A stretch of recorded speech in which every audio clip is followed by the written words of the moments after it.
My name is DJ. I'm going to give you my 5 tips on how you can make the best first impression when you enter your classroom. Stay tuned.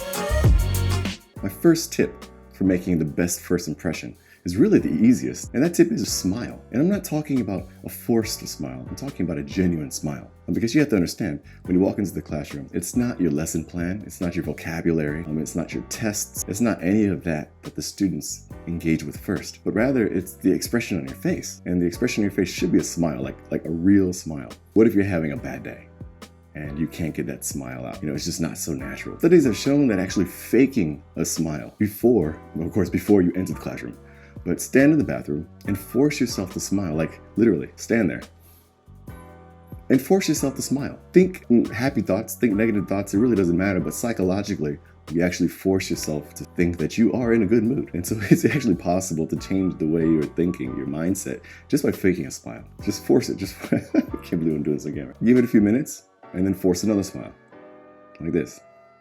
And you'll start to feel that it gets a bit, your face relaxes a bit, and it starts to come out a little bit more natural each time until you're just smiling, you're in a better mood. Walk into the classroom, hit them with that smile. The second piece of advice that I have when it comes to making the best first impression is energy and positivity.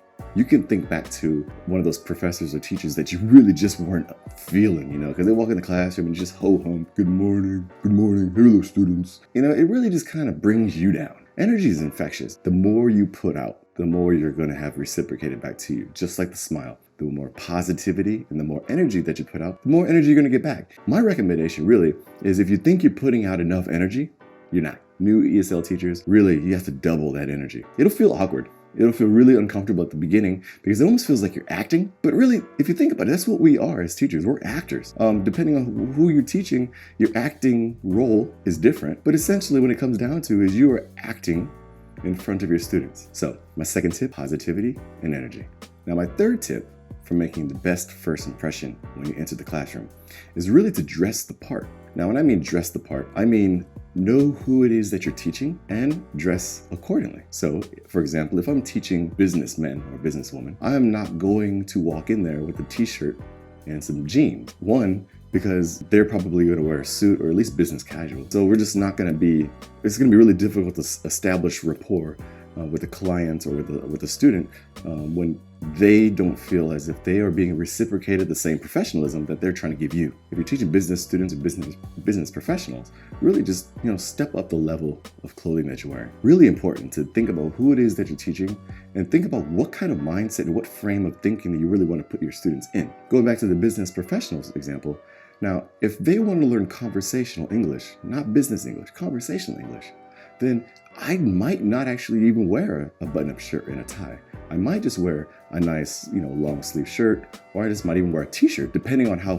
I feel about that audience. I feel as if the way you dress has to match the lesson that you're trying to teach them. Me, I teach university students these days. All of my students are university age, 20s, 30s. Occasionally I'll get a 40 or 50-year-old, but generally speaking, they're all in their 20s. For me to wear something like I'm wearing now, or even a t-shirt, it's okay because I'm mirroring what they're giving me. And so it actually helps us to establish rapport. My fourth tip is to listen and to show genuine interest in your students. Spend time listening. And when I mean listening, I mean actively listening. When the student is talking, I almost feel like a lot of teachers, especially new teachers, but also some veteran teachers, they spend time hearing the student talk and waiting for them to finish so that they can either make a correction or respond with a better way to say the same sentence, or even worse, to give their own opinion. Show genuine interest from the beginning. The thing about me that I feel makes me such a great teacher is that even if I see 50 students, 100 students a month, new faces or old faces, I try my hardest to listen to what they're telling me and to remember details about them, whether it's they're going for a job interview,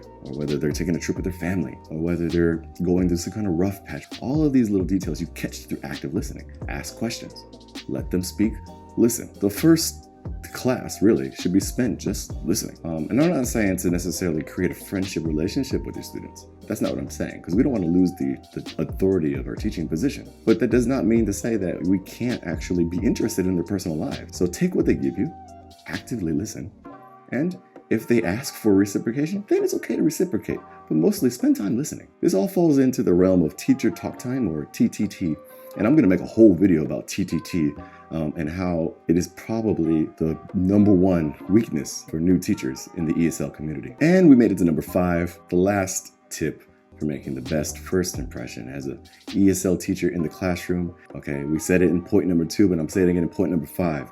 Because 5 is the end and your energy has to go from the beginning of the class all the way to the end of the class. A lot of the times it's really easy to enter that classroom, punch it in with that energy booster. You had your coffee, you heard your jams in your earphones and everything's good to go. But as that hour or 2-hour class rolls on and drags on and suddenly you're tired, the students are tired, mentally tired. And then it becomes this cycle where everybody's tired. And at the end of the class, you're like, okay guys, I'll see you next time. And what you've done is that's your last moment with the students, and that's the lasting impression that your students have of you, is that DJ is a great teacher, but DJ can't maintain that level of energy throughout the class. And so it's almost as if there's 2 different teachers there. Okay, so what I recommend is dig deep. I wish somebody told me this when I was a new teacher, because for all my veteran teachers, you know that teaching is draining. It's draining. It drains you of your energy. And at the end of the class, you really just want to sit down. It's like watching kids. That's what it is. It's like babysitting sometimes. And so you end up very drained at the end of class, but you can't show it. You can't show it.